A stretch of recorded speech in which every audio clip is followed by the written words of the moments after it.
So we're back again with another athlete story, and today we're sitting down with Kenisha Liu. Kenisha, thank you very much for taking the time out, and I believe you're in California, right? And it's probably completely sunny and everything out there. So appreciate you getting in from the sun and coming and sitting and chatting with me.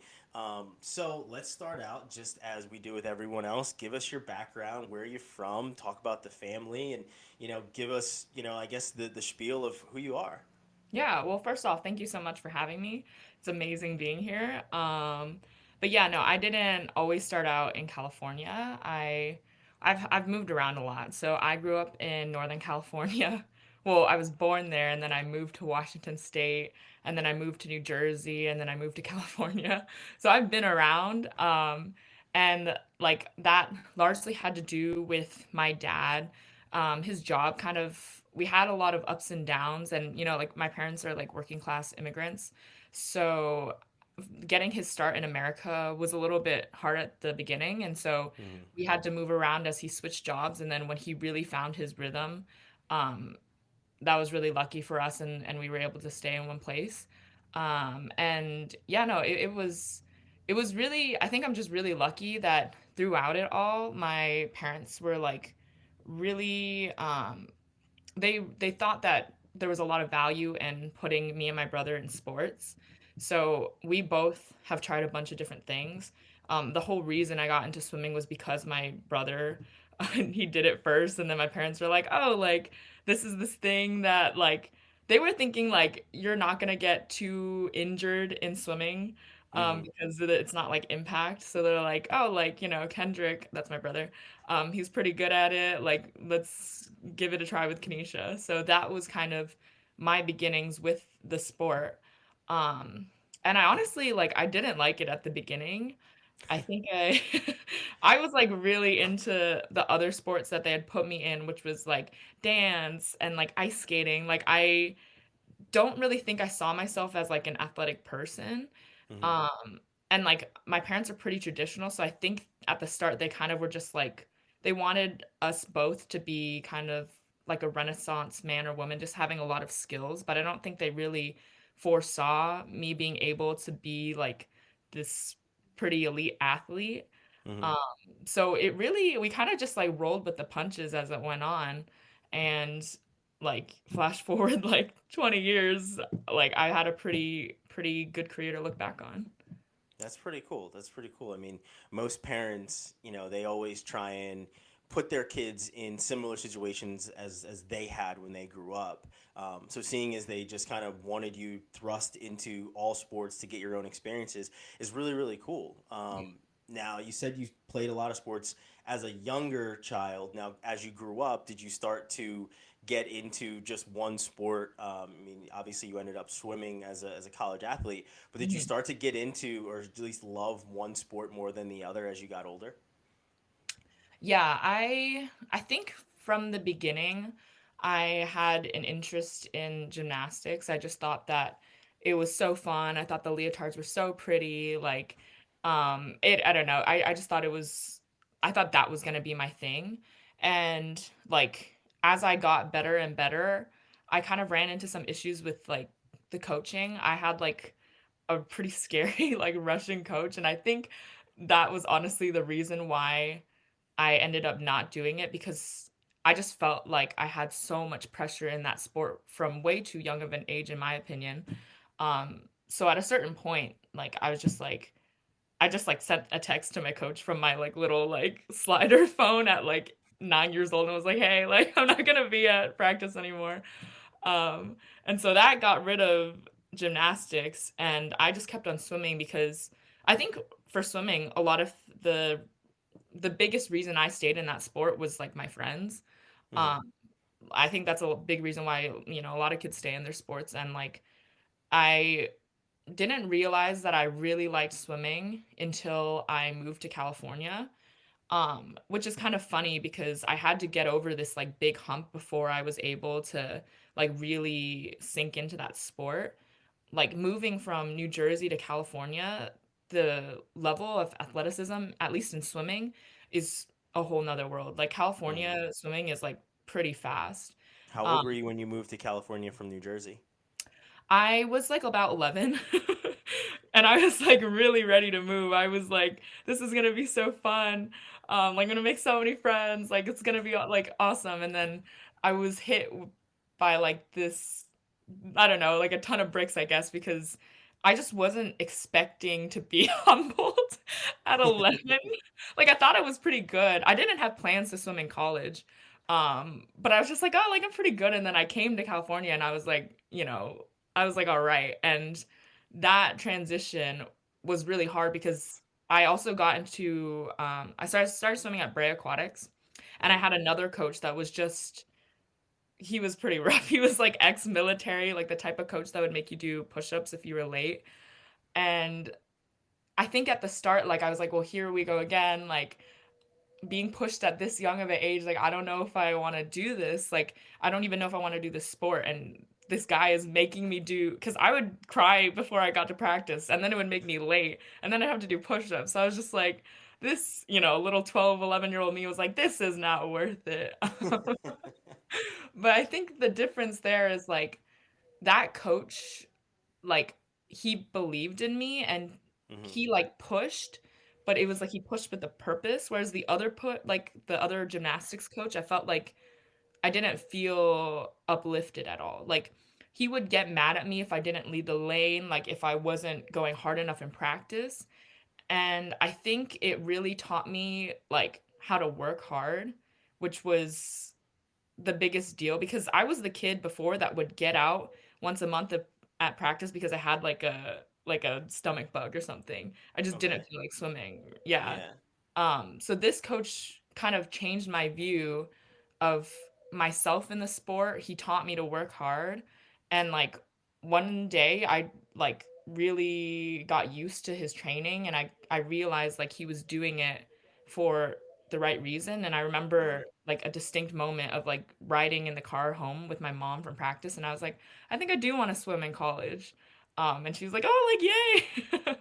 So, yeah, no, it was I think around, like, 13 was when I was like, "Okay, like, swimming is my sport." Mhm. Coaching is everything, certainly. Mhm. And I mean, you literally have already shown at such a young age how coaching has such a huge impact on you mentally. It Yeah. kind of takes over whether you want to do a sport or not, Yeah. right? So as you get to that epiphany of, I actually want to do this, Yeah. what changes in you mentally that then transfer to the physical work?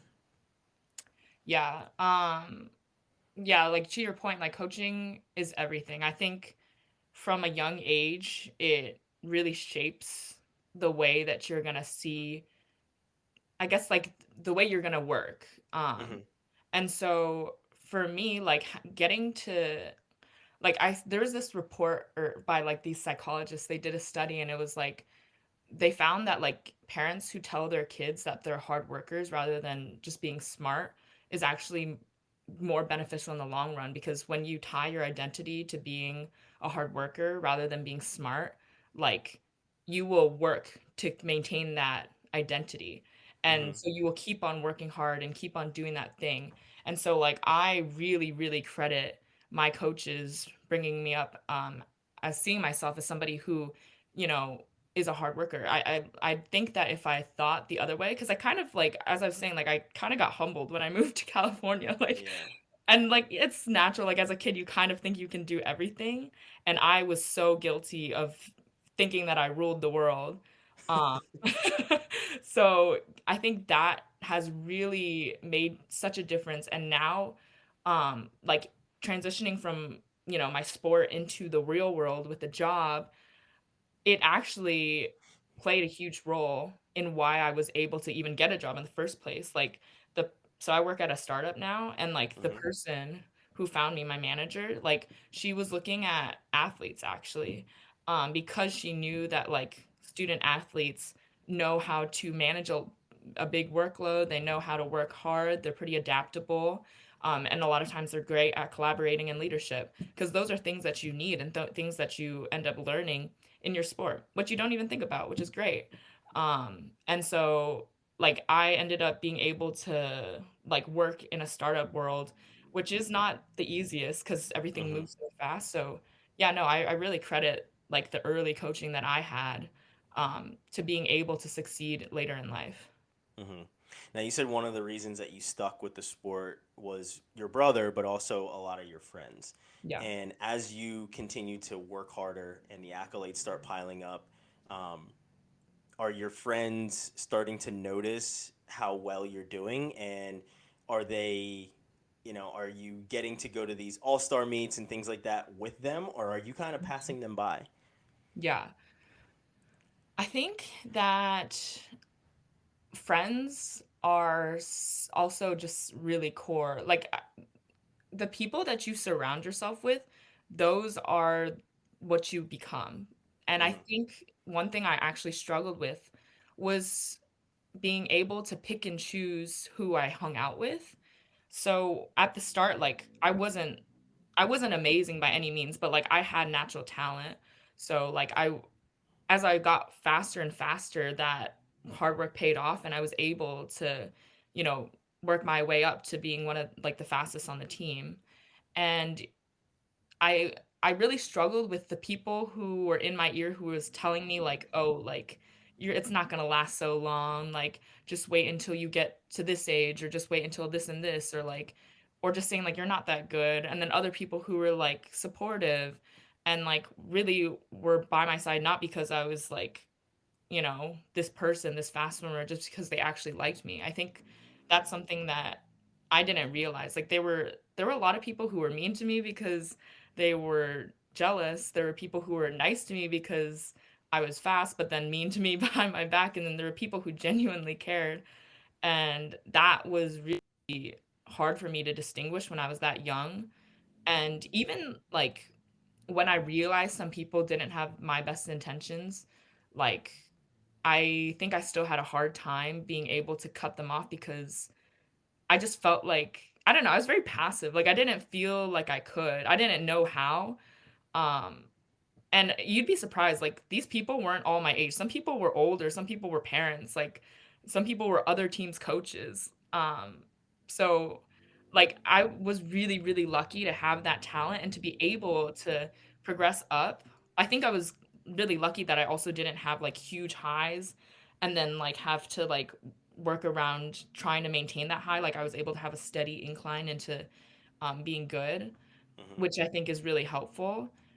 But yeah, that's something that I really noticed the people around me. So to your point, like my friends, like I honestly had a lot of people come and go into my life at the start because I didn't really know how to manage that. Yeah. Now, managing relationships as you're starting to ascend in a sport, like you said, you start to see a lot of people's true colors. Yeah. And it's hard to manage when you're trying to manage relationships, you're trying to manage being good at your sport, but then you also have school thrown in there. Yeah. How did you balance all these different aspects of your life at such a young age, as these things are changing and you're growing? How Mm. did you balance school, friendships, sports, you name it, at such a young age with all the attention you were getting from winning, essentially? To be honest, like I didn't balance it. And it's funny because I think if you like asked me in high school this question, I would have been like, yeah, like I'm doing great. Like I'm in this many AP classes and like I'm like doing awesome in swimming, like I have friends.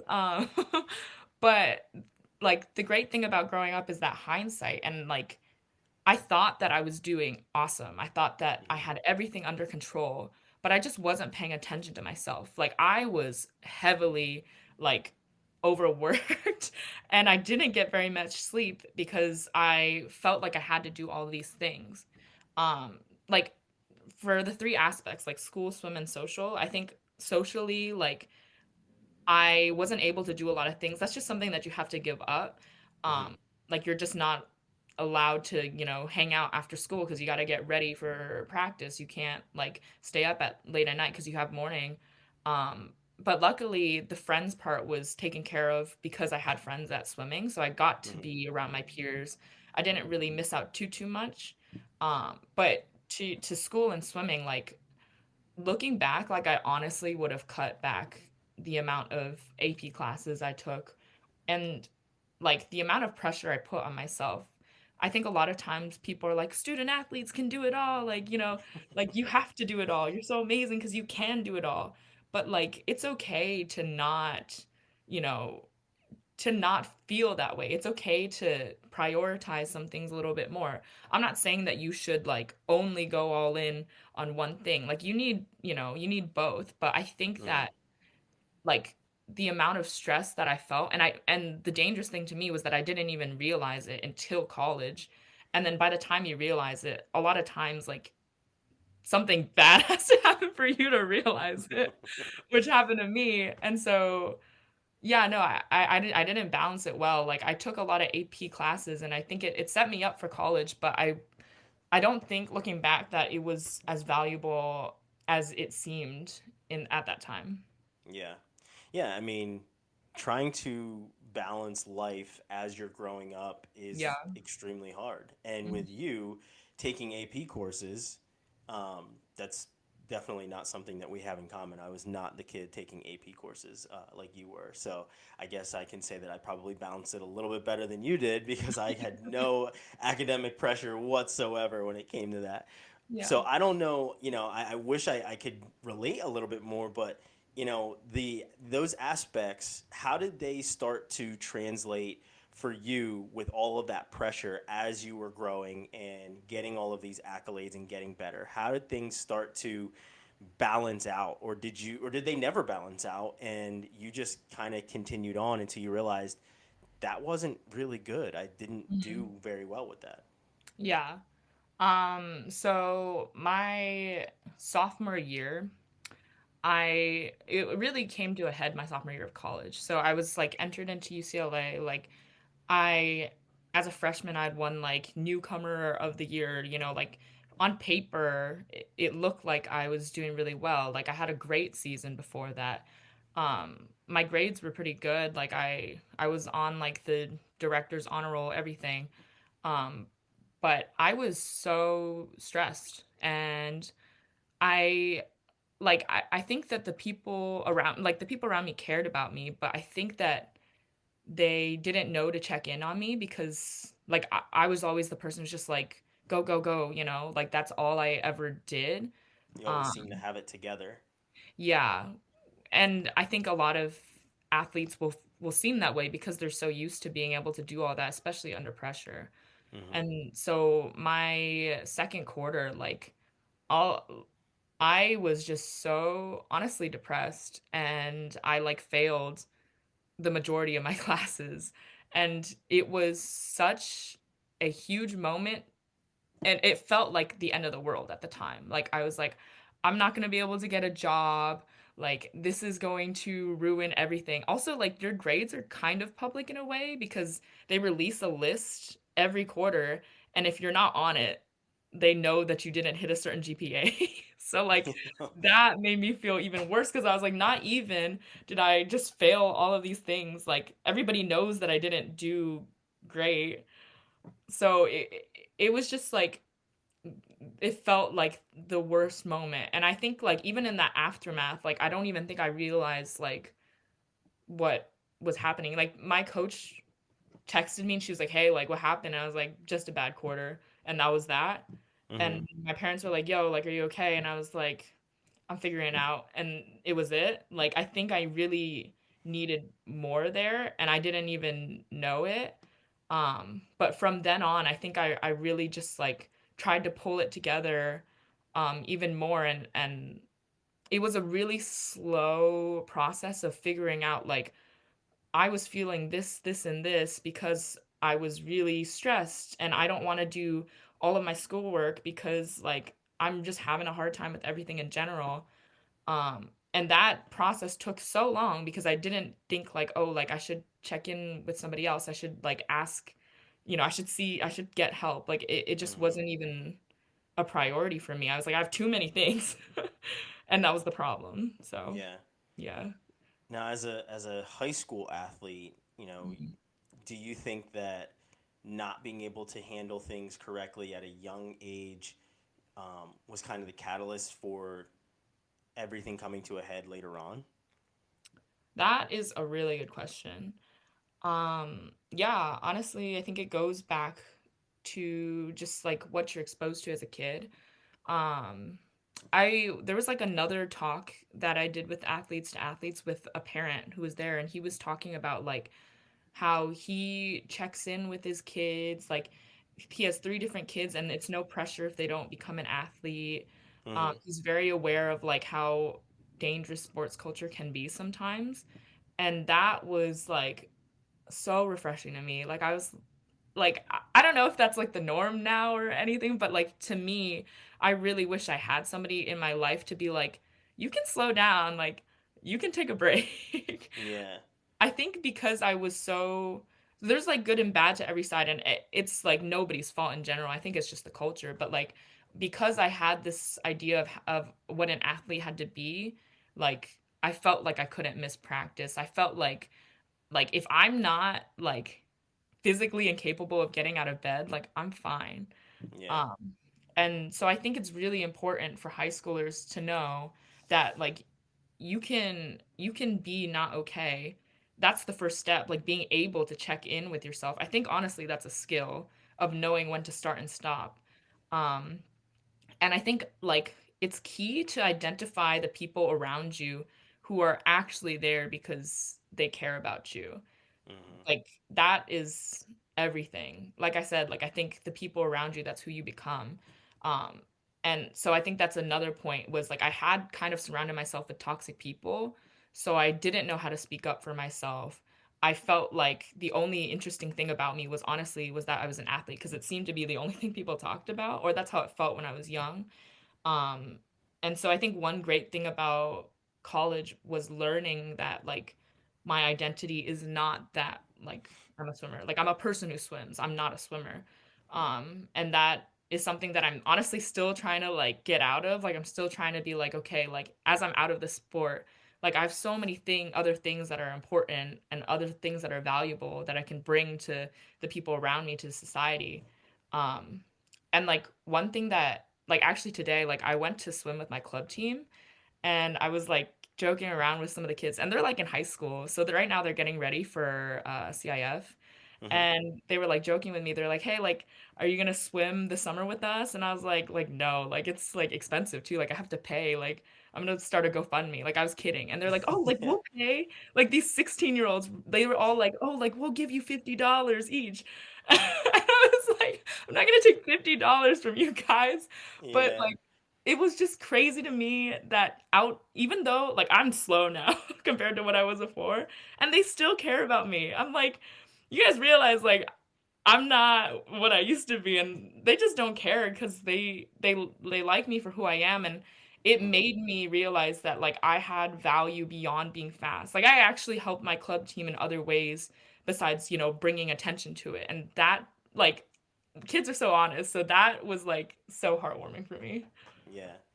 Yeah, I mean, it's incredible to see how the cultures have shifted, right?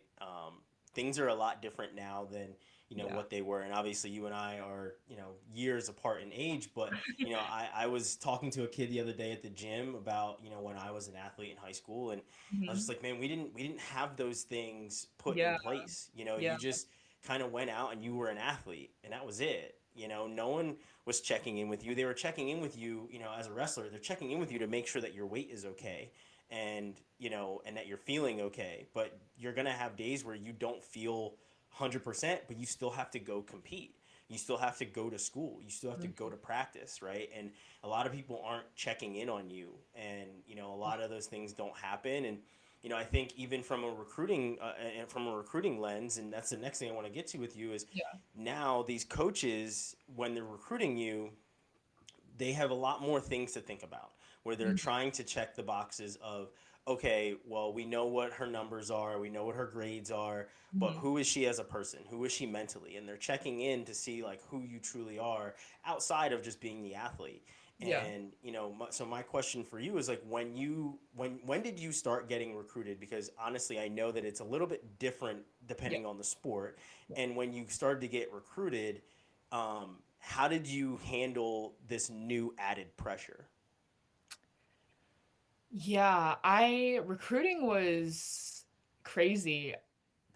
I think so for swimming, you get recruited around like your sophomore junior year of high school. I think they can start talking to you now earlier, but for me, it was mostly like my sophomore year, and then Mm-hmm. um, I think it was like summer sophomore year, and then junior year. I was like really, really in contact with a bunch of coaches, and it was honestly exhilarating at the start. Um, Good and bad because I think this only ended up further tying my mindset to like I'm valuable because I can swim fast because people were reaching out to me and they were like fighting with other coaches kind of, like they were like who are you talking to? Like, oh, like well, we're better because we have this and this and this. Um I Which didn't is the realize wrong way to go about recruiting a kid, by the way. That's like the worst yeah. thing ever. Like it's a huge red flag when a coach says this is why we're better than them, or they are horrible instead of just trying to Yeah, sell yeah. themselves. That's So I most had to put that caveat in there. It's so bad to recruit kids that way. I know, right? That's such a good point. And like so like the good part I'll start with is just like you feel so amazing because you're literally so young and you're like getting hit with like serotonin because everybody's telling you how amazing you are Yeah. and they're like you're when you get here I had people literally telling me like when you get here like you're gonna be able to like meet this person because they visit our school. I'm gonna make you an Olympian. Like we have these state of the art facilities you can use anytime. And none of those things were things that they could completely promise, but they were just telling me those things because they wanted me and Mm-hmm. it felt amazing.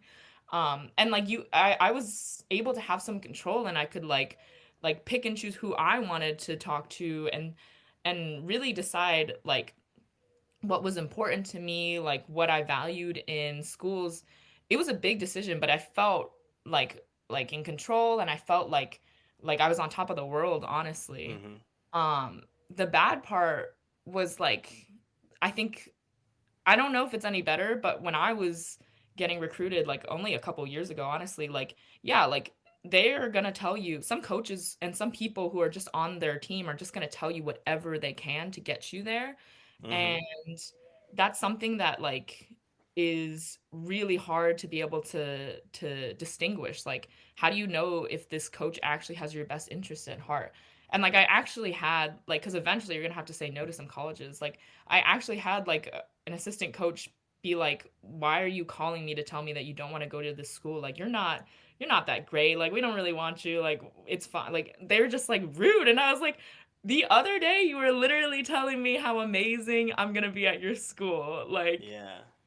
so I think that that is when having coaches and parents like support you to kind of ground you as a kid and be like, okay, like remember like all of these shiny things aside, like the things that are really important are your team. Are you gonna feel like you fit in?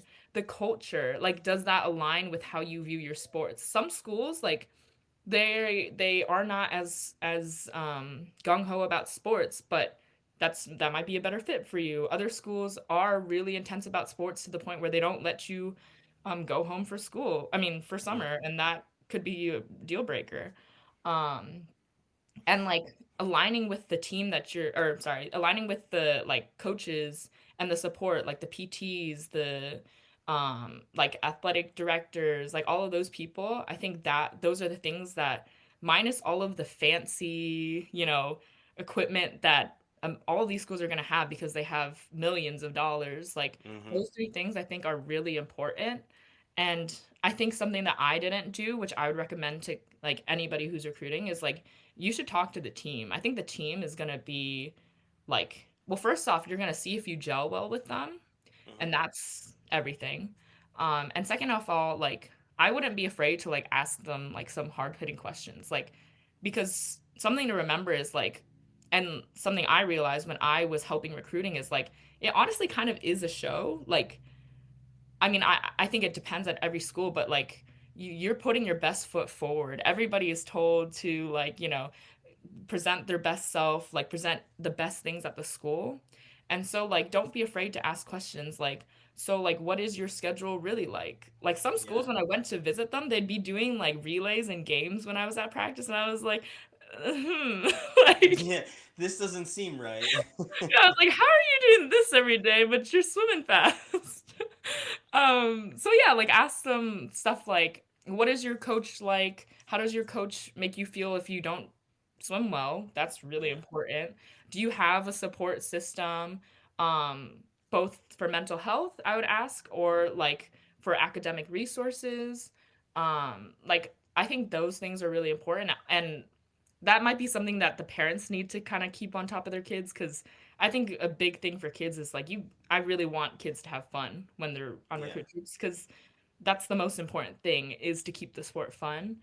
Um, Kinda went off topic, but very No, passionate you're great. about protecting these, like, the new wave of athletes, so Yeah, I mean that's truly what it's all about. When it comes to recruiting, everyone gets tied up in, oh wow, the school has this state of the art stadium, or Yeah, it's got brand new iPads attached to the weight racks, or you know what I mean, yeah, like all this new technology. Oh, this is all the cool gear that we get, right? And yeah, everyone gets tied up in those things, and they forget that even though you have all of these resources at your disposal, the ones that you're truly going to need are those coaches, are those teammates, the mental health coaches that you have, that schools are now setting up for, right? mhm, They didn't always have those, right? no, So now they're really starting to push these things, and showcase that we offer help mentally now for you.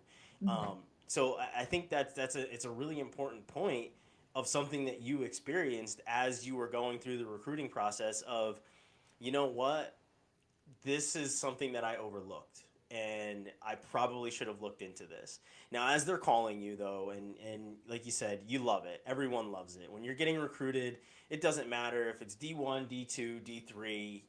You love getting the phone calls, the emails, the text messages, the letters, all the different things they throw at you.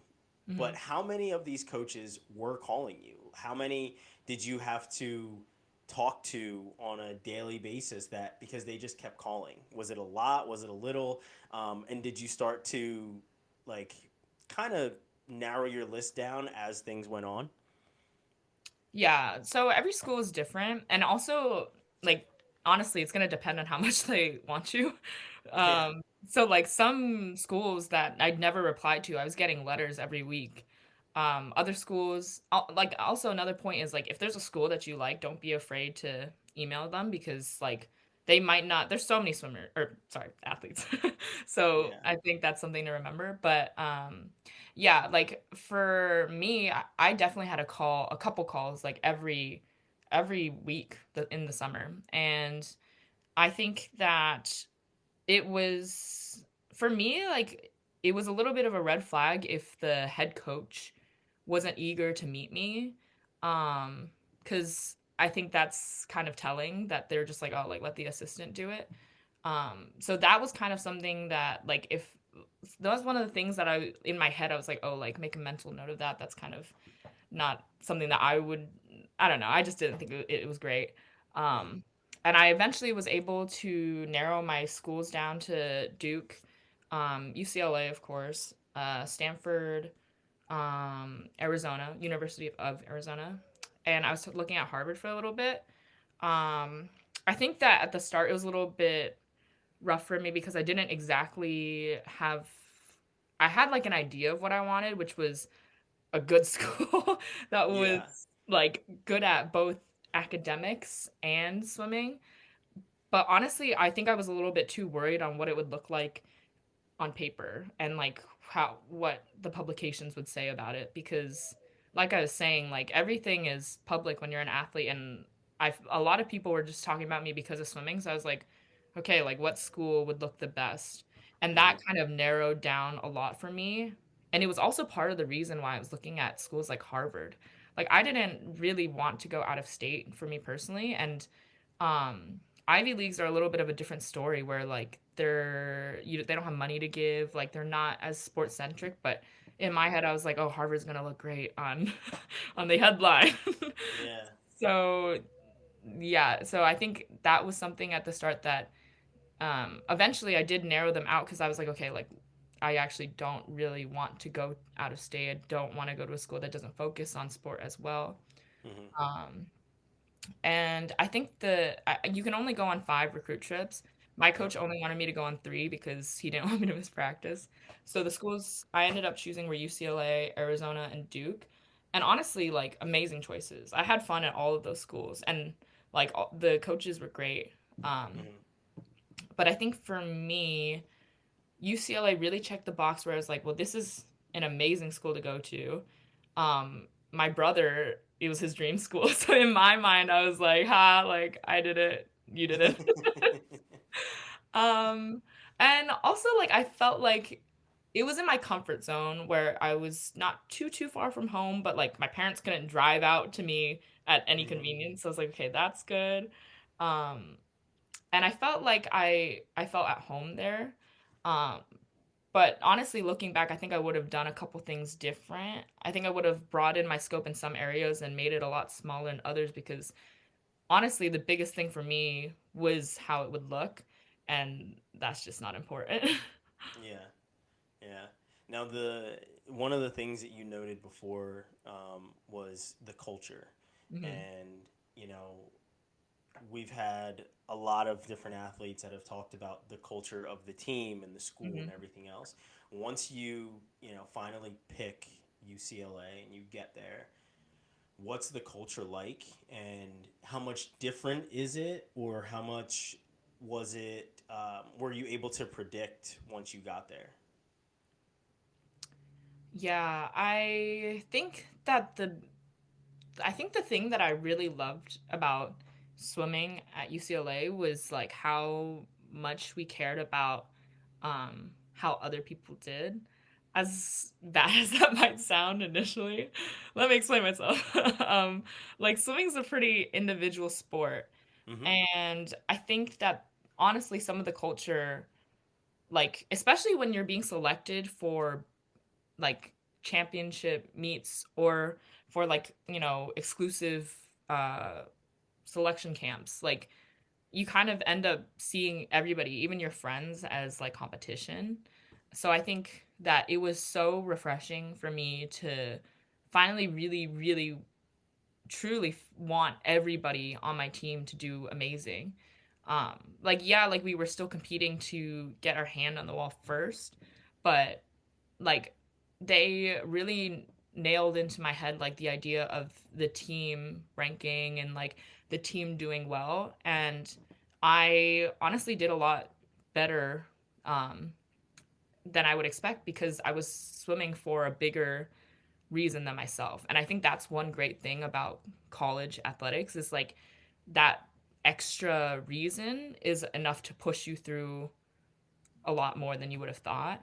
So Mm-hmm. that I honestly didn't expect it, and that is one of the best things. And the thing that I miss most about college swimming is honestly like the dual meets, the ones that don't even matter as much because they're not the ones that will rank you at the end of the season. Like I would look forward to those meets, and I'd be the crazy teammate on the side, like screaming my heart out. And I would get such exhilaration if I like my favorite thing is if somebody like would boo us. I would get so like hyped. I would like scream back. I felt like any heckling to anybody on the team was like personal.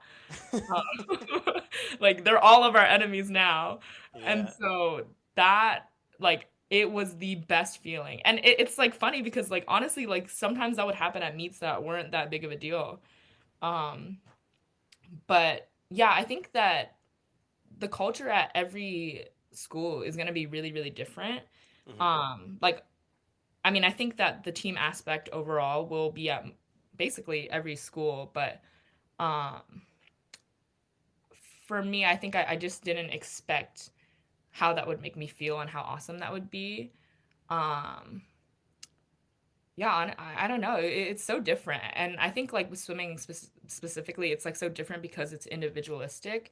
I like that we focused more on that. And they were also UCLA was the my coach was the one who told me like you're not a swimmer, you're a person who swims. Something that I didn't understand when I first heard it, but like they focused a lot on that and that was really Mm-hmm. great. Yeah. Now that's out of being an athlete. Have had an interview with Anna Glenn, who also went Mhm. to UCLA, Yeah. and she talked about the on-campus culture, about what it was like getting to campus and seeing people that looked like her, and not realizing how important that was to her. It wasn't something that was on her list. Mm. As somebody that also went to UCLA, is that something that you experienced when you got there? Yeah, that's a great point. I think, like, I yeah, I was pretty used to being around, a pretty diverse set of people. Hmm. I think she's, like, from North Carolina, right? So I think that Yep. might be a little bit different. California is pretty diverse. I didn't really like, I feel like at the elite level was when I would kind of struggle because it was less diverse and I would feel a little out of place, especially at, like, big, like, meets, like, really big, like, international, national level, or, like, national select camps, things like that. I would feel a little bit out of place when everybody around me was white. Hmm. Um, and so it was really refreshing to even go all the way up to NCAAs and have all types of people around me. I think UCLA does a great job of, like, having that culture of inclusivity, and, like, their, athletic department is really open to a lot of ideas. Like, you can start, like, clubs at school as an athlete, and so, like, I started joining a club that was labeled Sam's Club, which I think is kind of confusing, but it was, like, Student Athletes Mental Health Club, and that was also, I'm pretty sure, started by an athlete because they saw a need for it, and just really great to see that we could get involved in the community, um, and they gave us, like, I think that's where some of that leadership and learning to collaborate comes from, and being able to ideate with other athletes was awesome. So, yeah, no, like, Anna's completely on point. Like, the diversity on the campus was something that felt really, really, comforting, um, and just, like, the ability to, like, to lead and do your own thing and how inviting everybody was, I think that was really, really comforting. Hmm. So let's dig into the career accolades a little bit now. You've been to international meets. You've done a lot of winning. Let's talk about that. Where have you swam? Where was the first big international meet? How old were you? How did it feel to be there? Obviously, you were. You get selected to make these teams and everything else. Like, what was that experience like? Oh my gosh, this is the question that I was dreading because I feel so awkward talking about my, like, accolades. But yeah, no, from, like, it was really, really exciting for me when I hit around 16. That was when I started to get really noticed, and also around the time, perfect timing, because that's when I started to get recruited. And so as I was doing better, like, it only made them feel even more confident in their decision to, like, look at me. Um, like, and I started to progress. So my first big win in my head was, like, winning sectionals, which is a like a local meet. It's like a championships of the teams that are in that area, Hmm. and it was so exciting to me because I never even thought that I would be able to win that meet. And then, like, I think only a year later, I got chosen to, go to World Junior Championships. It was at it was in Singapore, which I'd never been to, and, like, they chose, the fastest 18 and unders at nationals, and then the people who were selected got to represent USA, like, we had the cap, um, and, like, the meet, it was honestly crazy. Like, there were 2 quotes that I really remember at that meet. One quote was our coach saying, like, "The world is fast." And it's simple, but it's like, he wasn't kidding. Like, literally, the world record got broken at that meet. And the second quote that he said was, "Look around you because some of these people are gonna be Olympians." And I was like, "Okay, like, sure. Like, we all wanna be Olympians." And he was right. Like, literally last summer, I was like, "Hey, like, I know you." And so swimming on that world stage was, like, the coolest thing, like, I was excited for everything, like, I was excited they would, like, check the authenticity of my suit because if you wear, like, a suit that's illegal and it might make you faster, then you get disqualified, and I was, so excited that they would check me, um, and I think it also, like, it made me feel really good because I was able to do well under pressure. I got selected for the 100 free, and so I was supposed to be on a relay on the I think, like, the 6th day, and they literally the night before, one of the on, like, the 3rd day, he was like, "Oh, like, I need you to swim this other relay, and it's in, like, 10 hours, so good night. Get a good night's sleep." And I think I was gonna throw up. Like, I thought I was gonna throw up. Um, but no, like my roommate was, like, the best. She was like, "You got this, like, don't even worry about it." And, it was a mixed relay, which isn't something that happens in the Olympics, but it was really, really fun, and stepping onto that stage is, like, completely different. Like, the seats are filled, there's, like, cameras in your face, and they follow you as you walk out.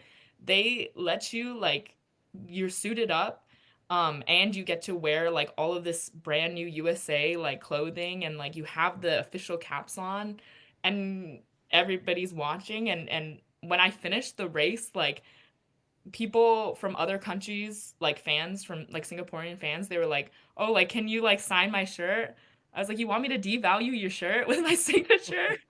Like, it was so crazy, and we did really well. We were able to, like, advance to finals, and, um, like, I was able to swim more at that meet, and, like, it was amazing. Sorry. I was just getting caught up in the moment. But yeah, no, that was the start for me, and then from then on, like, I got chosen for, national junior, camp, and that's, like, the fastest top there's the top 2, 18 and unders in the country.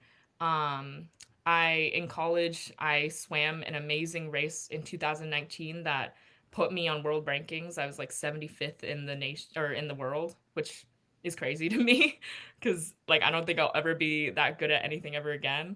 Um, and yeah, no, that race was really amazing. I've won junior nationals. I was like seated like 15th at nationals. Like I've been lucky to have a really great fulfilling career. Hmm. It's pretty cool. And the last time we spoke, you talked about swimming against Olympians Yeah. and how that kind of made you feel. Talk about that a little bit. What what's it like mentally swimming against? I think you said it was Katie Ledecky that you were swimming against. What's it like mentally swimming against someone that has that persona and has that kind of um, impact just with being in the room or like being in the lane next to them? Mhm. Yeah, I think that the most amazing thing watching these people swim is, like, the confidence. Like, there's you can I feel like even if you just, like, got onto the pool deck and didn't know anybody, you would be able to pinpoint who, like, the Olympians are just by the way they walk on deck. She had, like, a presence about her, like, she totally knew what she was doing, and I completely fumbled when I raced her because I honestly let it get into my head. It was the 200 freestyle, which is one of my best events. I mean, one of her best events as well. And I was like right next to her.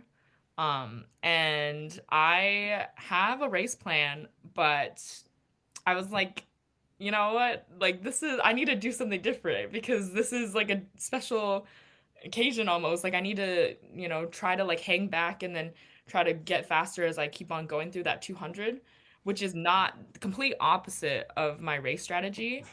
And like the first 25, she was so far ahead of me. Like, she could have gotten out. Like, I wouldn't have known because she was that far ahead of me. My coach, like, when I got out, she was like, "What are you doing? Like, why did you swim it like that?" And I remember thinking that I knew so clearly before that race what I was doing. I was like, "I know that, like, I can do this if I just do this." But honestly, it was just, like, the nerves. Yeah. I was just trying to convince myself that this was a better strategy because I let her get in my head, and she didn't even do anything, like, She was like completely, totally sweet, super nice. And so like I think that that was the first lesson for me. Like I let the persona get in my head, and um like the person, like every race that you swim, something that I learned just being on getting to swim on international stages and on really big meets is like every single swim that you do, it's the same thing. Like you've done the race a million times before. It's why should it be any different just because you're at this meet, you're swimming against this person. Like you know what you're doing, like you've trained this way for a reason.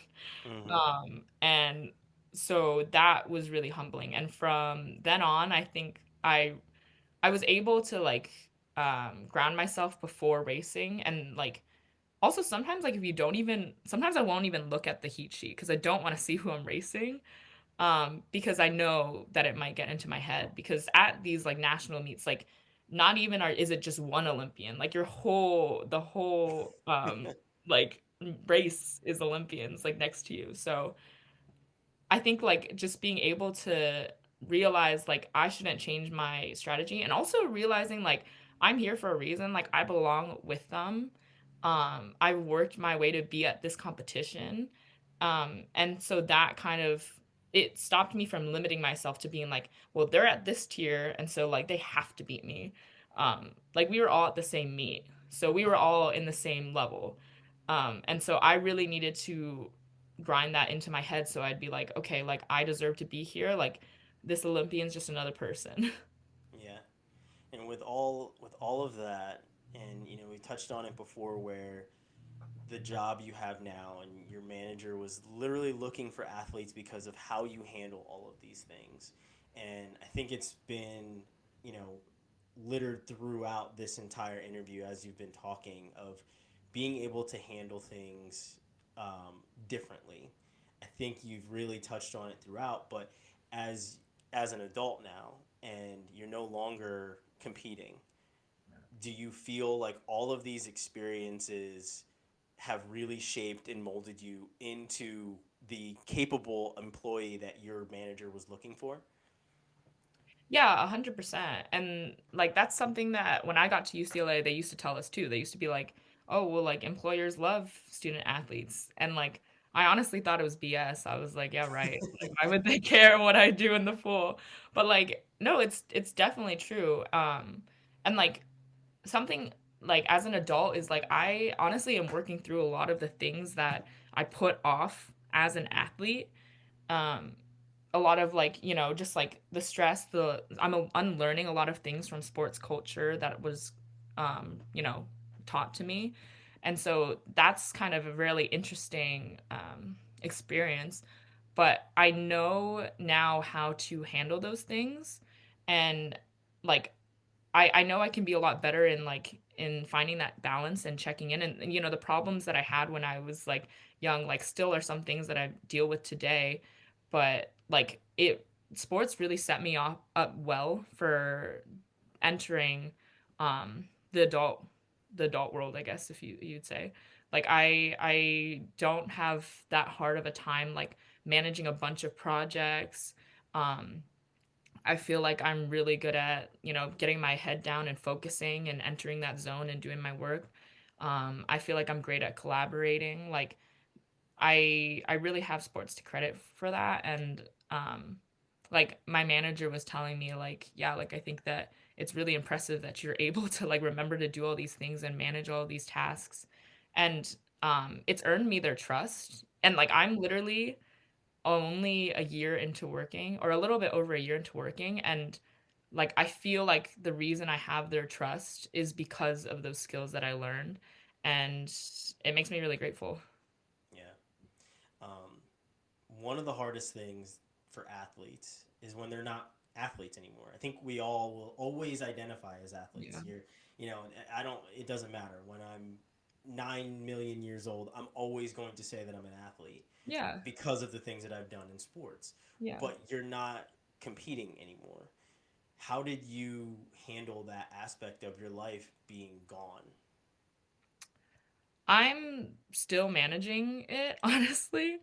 And I think it's really therapeutic to be able to talk about my experiences, and to even have like this community of like post athletes. Like I just joined a group on LinkedIn, which is such a funny sentence to me that there's like a network on LinkedIn. But it really is something that I've been struggling with.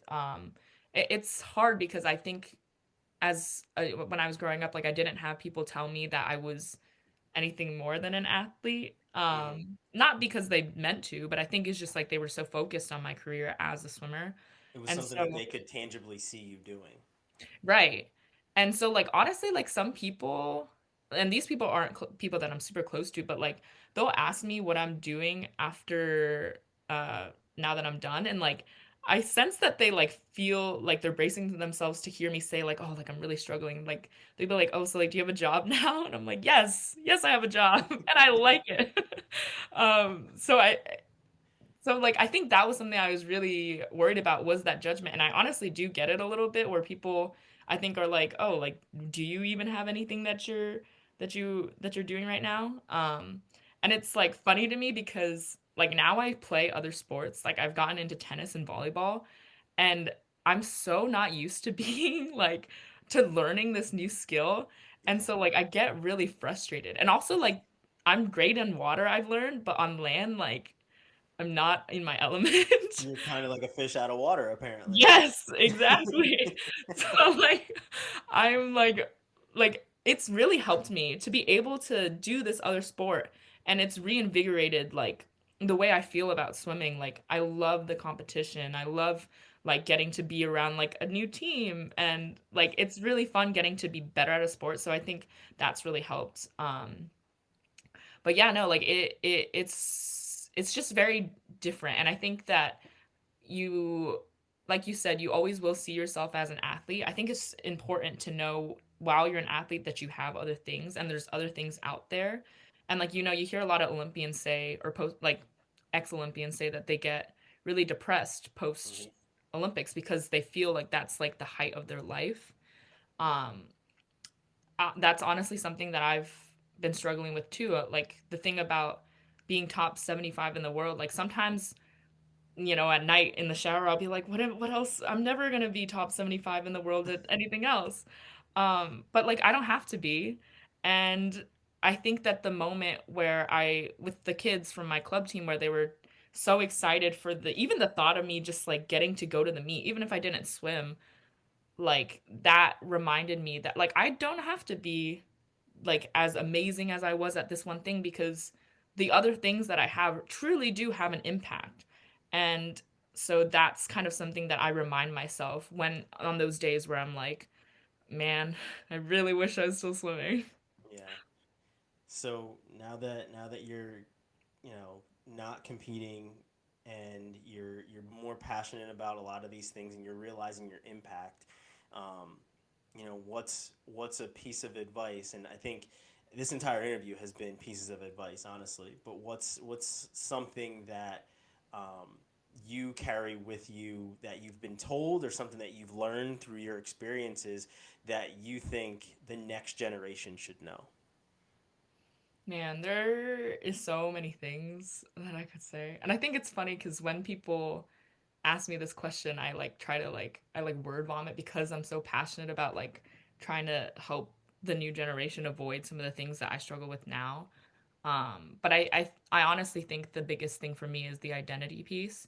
Um, like, and it's not something that you'll build on your own, but I think having an idea of who you are beyond your sport, post sport, will help you go really far. I think even in the sport, when you have a bad swim, like sometimes like you might think that that is who you are, but it's not. That one swim does not make you does not define you as a swimmer or as a person. So I think that is key, just knowing who you are and trusting your gut. Trusting your gut with the school that you go to, with the people that you're around. Um, and it'll take you a long way. That's great. Like I said, this entire interview was one big advice column. I think you I know. gave I'm so sorry. many. It's awesome though. It's so great. Like there's just so many different tidbits of things that you've said that either I resonated with or something that I never even encountered that made me think. And so that's great. I really do appreciate you taking the time sit and give all these different nuggets of wisdom, fight through the unhumbleness of talking about yourself because I know how much you love doing that, and spitting out some accolades and talking about your resume. So I really appreciate it. It was great. I'm gonna let you go enjoy the California sun, but do you have anything else before we end? No, I just want to say that like athletes to athletes is amazing. Like I love the mission. It's something that I think a lot of student athletes will really benefit from.